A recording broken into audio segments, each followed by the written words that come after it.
नमस्कार दोस्तों।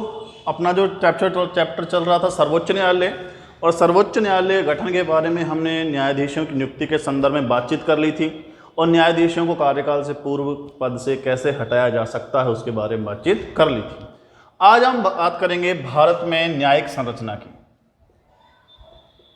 भारत में न्यायपालिका की संरचना। देखो, भारत में न्यायपालिका के संदर्भ में एक तरीके से सबसे बड़ा जो न्यायालय है भारत का, सबसे ऊंचा सबसे बड़ा कौन सा न्यायालय? सर्वोच्च न्यायालय। अर्थात भारत में इसकी संख्या 1 है, नई दिल्ली में स्थित है और भारत का यह सबसे बड़ा क्या है? न्यायालय है। और इसके निर्णय क्या होंगे? सर्वमान्य और अंतिम। अर्थात इसके निर्णय सभी अदालतों को मानने पड़ेंगे और इसका निर्णय कैसा होगा? अंतिम निर्णय होगा। तो देश का सबसे बड़ा या अंतिम जो न्यायालय होता है वो कौन सा होता है? सर्वोच्च न्यायालय होता है। इसके अंडर नीचे कार्य करते हैं उच्च न्यायालय। अर्थात राज्यों के संदर्भ में राज्य का सबसे बड़ा जो न्यायालय होता है वो कौन सा होता है? उच्च न्यायालय होता है। ये सर्वोच्च न्यायालय के नीचे कार्य करते हैं। अर्थात राज्यों का सबसे बड़ा जो न्यायालय होगा वो कौन होगा? उच्च न्यायालय होता है। और प्रत्येक राज्य में एक उच्च न्यायालय की व्यवस्था की गई। हालांकि ऐसा प्रक्रिया भी नहीं है कि प्रत्येक राज्य में हो, लेकिन प्रत्येक राज्य के लिए उच्च न्यायालय का होना जरूरी है। भारत में कई ऐसे न्यायालय हैं जो कई राज्यों के एक उच्च न्यायालय, जैसे कि अपन बात करते हैं गुवाहाटी न्यायालय की, तो 4 राज्यों का एक ही न्यायालय है। कुल मिलाकर बात करें तो भारत में उच्च न्यायालयों की जो संख्या वो वर्तमान में कितनी है? 24। अर्थात वर्तमान में भारत में कितने उच्च न्यायालय हैं? 24 उच्च न्यायालय हैं। इसके नीचे आते हैं अपने जिला न्यायालय। अर्थात जिले स्तर पर जो न्यायालय होता है वो कौन सा होता है? जिला न्यायालय होता है। और जिला न्यायालय में विभिन्न प्रकार के फौजदारी व दीवानी मुकदमों की सुनवाई होती है। और सबसे नीचे के हमारे न्यायालय होते हैं अधीनस्थ न्यायालय। अधीनस्थ न्यायालय। तो ये हमारे देश में न्यायपालिका की संरचना है। सबसे नीचे के जो न्यायालय हमारे होते हैं वो कौन से होते हैं? अधीनस्थ न्यायालय। अधीनस्थ न्यायालय से ऊपर के न्यायालय हमारे कौन से होते हैं? जिला न्यायालय। जिला न्यायालय से ऊपर कौन सा होता है? उच्च न्यायालय। और सबसे बड़ा और अंतिम न्यायालय हमारा कौन सा है? सर्वोच्च न्यायालय। तो भारत में ये न्यायपालिका की संरचना है। सबसे ऊंचे सर्वोच्च न्यायालय, उच्च न्यायालय, जिला न्यायालय और अधीनस्थ न्यायालय आते हैं। अब इससे हम आगे चलते हैं भाई। अब हम बात करेंगे सर्वोच्च न्यायालय के क्षेत्राधिकारों।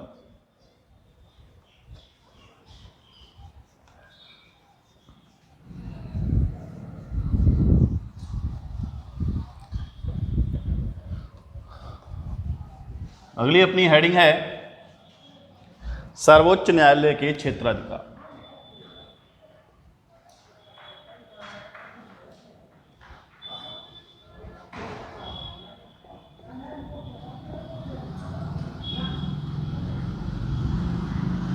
अर्थात सर्वोच्च न्यायालय के अंडर में कौन कौन से अधिकार आते हैं, कौन कौन से मामलों की सुनवाई होती है, उनके संदर्भ में हम बातचीत करेंगे। तो नंबर 1, प्रारंभिक क्षेत्राधिकार।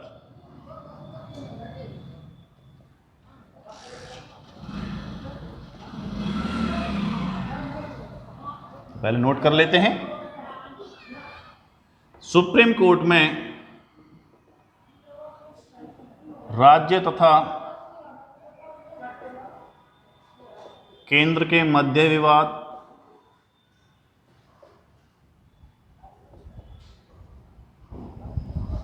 या 2 या 2 से अधिक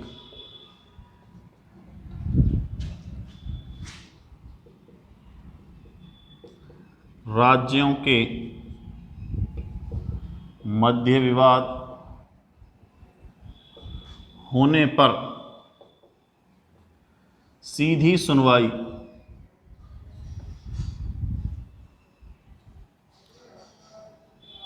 सुप्रीम कोर्ट में की जाती है। इसके अतिरिक्त मौलिक अधिकारों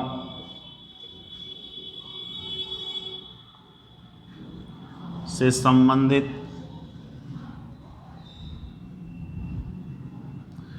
विवादों का निपटारा भी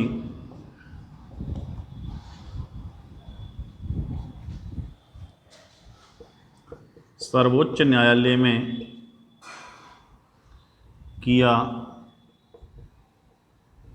जाता है। मौलिक अधिकारों से संबंधित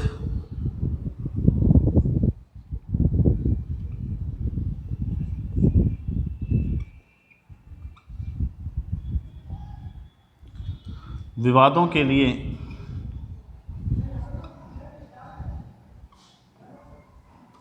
सुप्रीम कोर्ट अनुच्छेद 32 के तहत 5 प्रकार की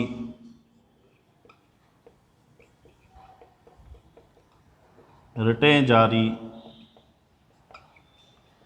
करता है। मूल अधिकारों से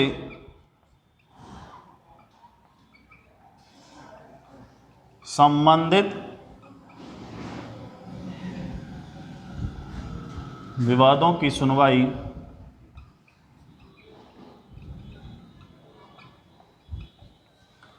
उच्च न्यायालय में भी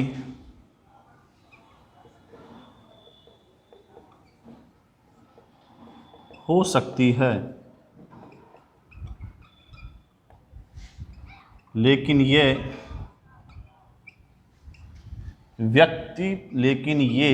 व्यक्ति पर निर्भर करता है कि वह अपनी फरियाद कहाँ लेकर जाता है।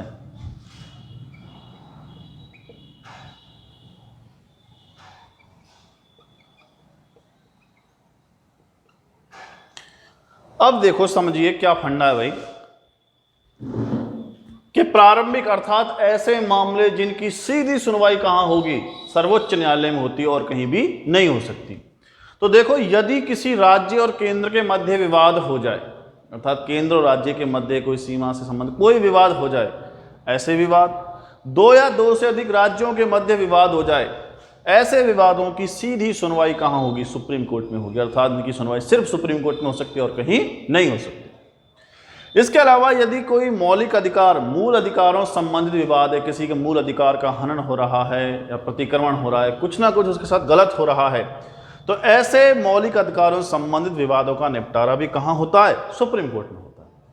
और सुप्रीम कोर्ट मौलिक अधिकारों से संबंधित विवादों के निपटारे के लिए अनुच्छेद 32 के तहत कितने प्रकार से जारी करती है, 5 प्रकार की रिटें जारी करती है, जिनके बारे में पहले बात कर चुके हैं। बंदी प्रत्यक्षीकरण, अधिकार परीक्षा, परमादेश, प्रतिषेध और उत्प्रेषण, इनके बारे में पहले चर्चा कर चुके हैं। तो ये रिटें कौन जारी करती, सुप्रीम कोर्ट जारी करती है। अब यहाँ पर ध्यान देखना कि मूल अधिकारों से संबंधित विवादों की सुनवाई उच्च न्यायालय में भी हो सकती है, लेकिन ये किस पर निर्भर करता है, व्यक्ति पर, कि वह अपनी फरियाद को लेकर कहाँ जाए। अर्थात व्यक्ति चाहे तो उच्च न्यायालय में जा सकता है और सर्वोच्च न्यायालय में जा सकता है, दोनों ही न्यायालय में उसकी सुनवाई हो सकती है, लेकिन ये व्यक्ति की इच्छा पर निर्भर है कि वो सर्वोच्च न्यायालय जाना चाहता है, सर्वोच्च न्यायालय में सुनवाई होगी, और उच्च न्यायालय जाना चाहता है तो उच्च न्यायालय में सुनवाई होगी। ठीक है भाई, आगे चलते हैं।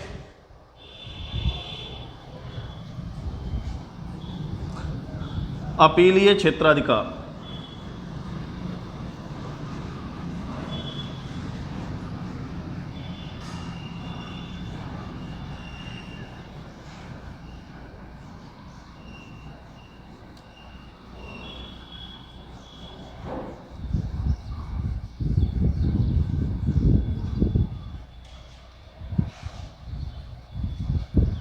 दूसरा है अपीलीय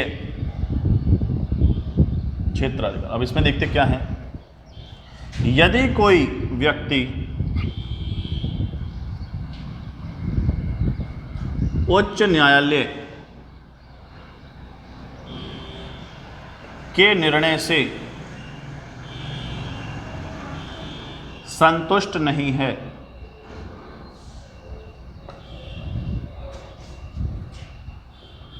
तो वह इस निर्णय के विरुद्ध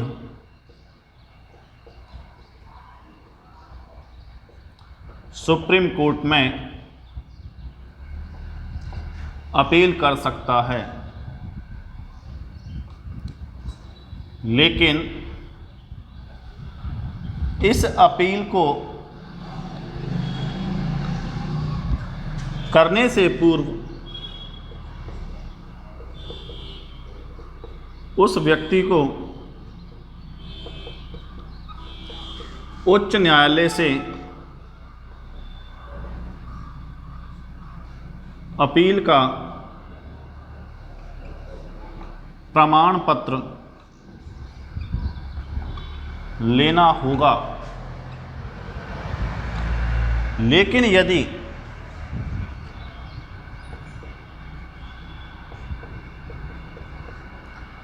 उच्च न्यायालय प्रमाण पत्र देने से मना कर दे, तब भी सुप्रीम कोर्ट चाहे तो उस अपील पर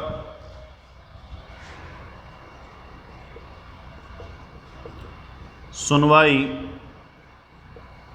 कर सकती है तथा निर्णय सुना सकती है।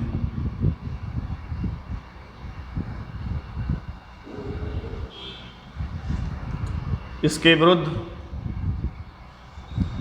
हाई कोर्ट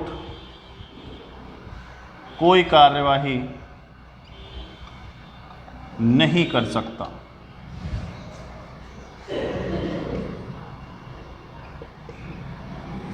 सुप्रीम कोर्ट में विभिन्न प्रकार के दीवानी, फौजदारी मुकदमों की अपील की जा सकती है। ठीक है भाई, कि यदि कोई व्यक्ति, मान लो किसी का मुकदमा उच्च न्यायालय में चल रहा था और उच्च न्यायालय में निर्णय हो गया, लेकिन वो व्यक्ति उस निर्णय से क्या है, संतुष्ट नहीं है, खुश नहीं है, उसे लग रहा है कि मेरे साथ गलत हुआ, तो वह बंदा उस निर्णय के विरुद्ध कहां पर अपील कर सकता है, सर्वोच्च न्यायालय में अपील कर सकता है।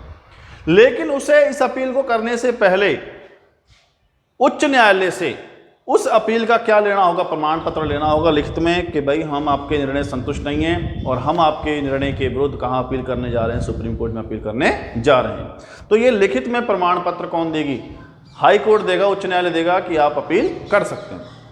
लेकिन एक कंडीशन आ जाए कि उच्च न्यायालय प्रमाण पत्र देने से क्या कर दे, मना कर दे, नहीं भाई मैं अपील करने के लिए आपको प्रमाण पत्र नहीं दे रहा हूं। अब व्यक्ति क्या करे, तो ऐसे समय में यदि सुप्रीम कोर्ट चाहे तो उसकी इच्छा पर निर्भर है सुप्रीम कोर्ट पे कि बिना प्रमाण पत्र दिए भी उस अपील पर क्या कर सकती है, सुनवाई कर सकती है और निर्णय भी सुना सकती है।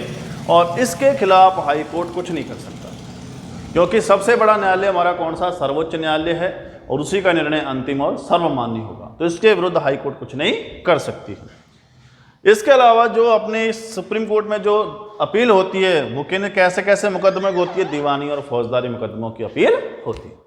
तो मित्रों आज के लिए इतना ही। अभी हमारे 2-3 क्षेत्राधिकार और रह गए हैं, तो वो कल की क्लास में बात करेंगे। तो आज के लिए इतना ही, धन्यवाद।